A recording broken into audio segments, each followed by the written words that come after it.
If you fiddle with negative gearing, you are interfering with the entirety of the housing market in this country. The Labor Party took a negative gearing platform. We're going to get rid of negative gearing in 2019. We saw what happened to them in that election, and sure, there were other factors like Queensland, for instance, where they did very badly in coal seats, etc.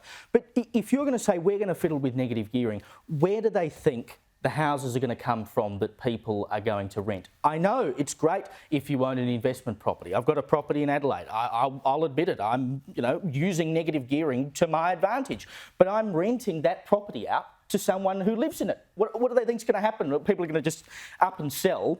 And then you've got other people who will either be able to afford to buy a property and get punted out because someone doesn't want to rent it out anymore. Fantastic. What are they going to do? Well, I think negative gearing, a lot of people rely on that.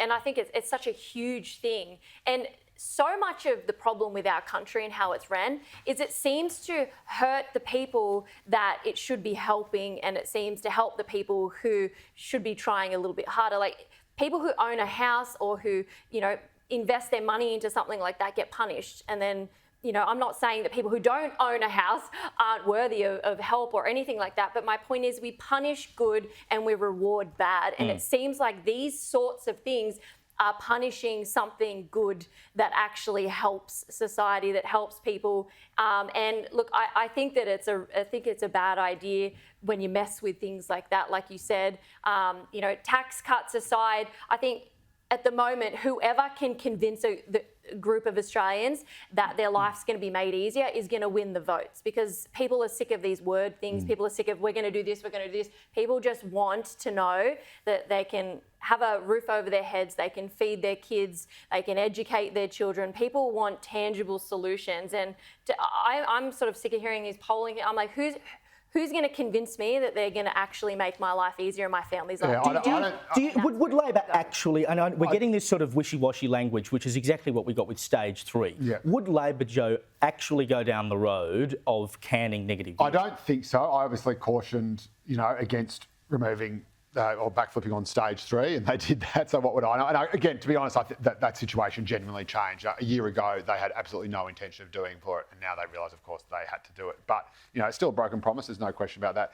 Negative gearing is different for a couple of reasons. Firstly, just on the sort of politics and the genesis of it, scrapping the negative gearing changes was something that Labor came up with of its own accord. It rewrote its national policy platform. It junked about 3/4 of the pages and 3/4 of the policies. Very good mates with the bloke who rewrote it, and that basically said, right, get rid of all this class warfare stuff, get rid of anything that smells of wealth redistribution, focus on fewer things. Just do it when we're in government. You could argue that, but just do it. Just say we're not going to do it. But again, it worked. Whether you can do it every time, I don't know. But this wasn't like a clever wedge that was the coalition's policy, and then you put a gun to Labor's head and say you're going to back it or not. 100%. Crap, we've got to do that. This is something they wrestled with, came to of their own accord. The second thing is in 2019, there was a housing affordability crisis. Now, the rental crisis is much, much worse than that. So making homes more affordable for people, which is what the changes for negative gearing would presumably do, is all well and good. But the much more acute crisis, and you can ask anyone who works in homelessness and stuff like that, is just people literally being able to, not getting a foothold in the housing market, literally being able to find a rental to get a roof over your head. It's the worst it's been in decades.